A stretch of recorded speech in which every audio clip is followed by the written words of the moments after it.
உங்களுக்கு என்னன்னா fire cutting அப்படிங்கிறது நிறைய பேருக்கு ஒரு டவுட் இருக்கும். என்னன்னா ஜன்னல் தானே பண்ணுறாங்க, எப்படி ஒரு ஃபயர் பண்ணுறாங்க அப்படின்னு சொல்லி கேட்பீங்க. ஃபஸ்ட் வந்து ஃபயர் கட்டிங் அப்படிங்கிறது வந்து நான் பெங்களூர் வந்து நெட்டில் அடிச்சுட்டு நான் தியாகராஜன் வெளியே கண்ணை கட்டிட்டு ஃபயர் பண்ணார். அவர்கிட்ட தான் பண்ணேன். அவர் வந்து இப்போ இறந்துட்டாரு. அவருக்கு எடுத்து இப்போ நான் வந்து என்ன கொண்டு வரோம் அப்படின்னு பார்த்தீங்கன்னா 2018 வந்து நான் ஃபயரை கொண்டு வரலாம்னு சொல்லி கொண்டு வந்ததுக்கப்புறம் அந்த ஃபயரை வந்து வெளியே கொண்டு வரணும் கிடையாது மாட்டேங்க கொண்டு வரணும் ஒரு விஷயத்தை கொண்டு வரணும் எல்லாத்தையும் திட்டுவாங்கல்ல. அதே மாதிரி திட்ட ஆரம்பிச்சாங்க, பண்ண ஆரம்பிச்சாங்க. ரைட்டுன்னு அதை விட்டுட்டேன். அதுக்கப்புறம் இது முறையாக நம்ம இதுக்கு உண்டான வேலை பண்ணணும் அப்படின்றதுக்காக சென்னையில் போய் நான் என்னோட பொண்ணு அதில் அவர் வீட்டில் இருக்காரு. அதுக்கப்புறம் அவருக்கு உண்டான இன்னொருத்தர் இருக்காரு. அவர் ஃபயர் பண்ணலை. நடிகர் கமலஹாசன் கட்டி பண்ணுறவர் தான் பாபு. அவர்கிட்ட போய் அந்த சர்டிஃபிகேட் வந்து முறையான சர்டிஃபிகேட் வாங்கணும் அப்படின்றதுக்காக வாங்கினேன். அதை வாங்கி அந்த ஃபயர் கட்டி வாங்கிட்டு அதுக்கப்புறம் திருப்பி ஒரு ஃபயர் கட்டிங்க என்ன மாநகராட்சியில் வந்து பார்த்தீங்கன்னா சில இடங்கள்லாம் நிறைய வந்தது. ஃபயர் கட்டிங் நீங்கள் எப்படி பண்ணலாம், யார் உங்களுக்கு ரூல்ஸ் கொடுத்தது, ஃபயருங்கிறது வந்து தீயமைப்பது என்ன, உங்களுக்கு எப்படி தலையில் பண்ணிக்கலாம் அப்படின்னு சொல்லி நிறைய பாலிசிஸ்லாம் கொடுத்தாங்க.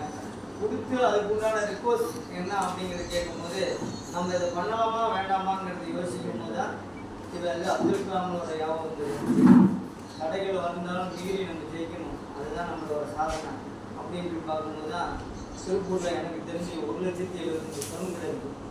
அதை மீறி நம்ம ஒரு பேர் இருக்கணும் அப்படிங்கிறதுக்காக நான் வந்து இந்த ஊரில் வந்து இந்த ஃபயர் கட்டிங் ஆரம்பித்தேன். ஃபயர் கட்டிங் ஆரம்பித்தோடனே அதுக்கப்புறம் சர்டிஃபிகேட் வாங்கிட்டு அதுக்கப்புறம் மாநகராட்சி சர்டிஃபிகேட் வாங்கினேன், டாக்டர் சர்டிஃபிகேட் வாங்கினேன், அட்வொகேட் சர்டிஃபிகேட் வாங்கினேன். அப்புறம் சென்னையில் சர்டிஃபிகேட் வந்து சென்ட்ரல் கவர்மெண்ட் வாங்கினேன். இப்போ சார் வந்து பேசினார் சென்ட்ரல் கவர்மெண்ட் சர்டிஃபிகேட் அதுவும் வாங்கிட்டேன். இப்போ ரீசனாக ஒரு கவர்மெண்ட் சர்டிஃபிகேட் வாங்கிட்டேன். அது போக சென்னையில் வந்து பாகியராஜன் நல்லிங்கி அவங்கள்ட்ட வந்து ஃபயர் சிறந்த ஃபயர் கட்டி அவங்களோட அவர் வாங்கினேன். இப்போ கோயம்புத்தூரில் நடிகர் செந்திலும் வையாபுரியும் அவங்களோட சர்டிஃபிகேட் வாங்கினேன் கோயம்புத்தூரில். திருப்பூரில் வந்து யானசம்னு சொல்லி பட்டிமன்றத்தில் இருக்கார், அவர்கிட்ட ஒரு சர்டிஃபிகேட் வாங்கினேன். இப்போ எல்லாம் முடிச்சு இப்போ 2511 கட்டி சக்ஸஸ் பண்ணி முடிச்சிருக்கேன். இப்போ வர அடுத்த மாதம் 29ஆம் தேதி எனக்கு சேலத்தில் பாப்பையாட்ட பட்டிமன்றம் அவர் தெரியும் உங்களுக்கு சடையம் பாப்பையா அவர்கிட்ட அவர் அனுப்புகிறேன். ஒன்று ரீசன் இப்போ இந்த ஃபயர் எதுக்காக பண்ணுறோன்னு சில பேர் எல்லாருக்கும் கேள்வி கேட்பீங்க. இப்போ சார் சொல்லியிருப்பாங்கள்ட்ட டேட்டா கிளிக் பண்ணுறது அந்த ஸ்டைட்டிங் பண்ணுறது அதெல்லாம் சார் சொல்லியிருக்காரு, அது ஓகே தான். அவங்க மெத்தடி அவங்க விவசாயம். இந்த டேண்டஃபுர் அப்படிங்கிறது அவங்க கிரீம் போட்டு அவங்க எடுத்துருவாங்க.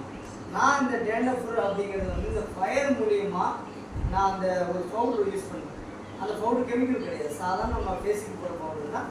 அந்த தலையில் போட்டு அந்த ஃபயரை நம்ம வந்து கொடுக்கும்போது வெப்பம் வந்து அதாவது முடி சம்மந்தப்பட்ட அந்த ஸ்கின் அதுக்கு உண்டானதெல்லாம் நான் நோட்டீஸ் இருக்கேன். அடுத்து சார் உங்களுக்கு கொடுப்பாரு, அதுக்கு உண்டான விளக்கம் அது நான் உங்களுக்கு இதாக பண்ணி கொடுத்துருவேன்.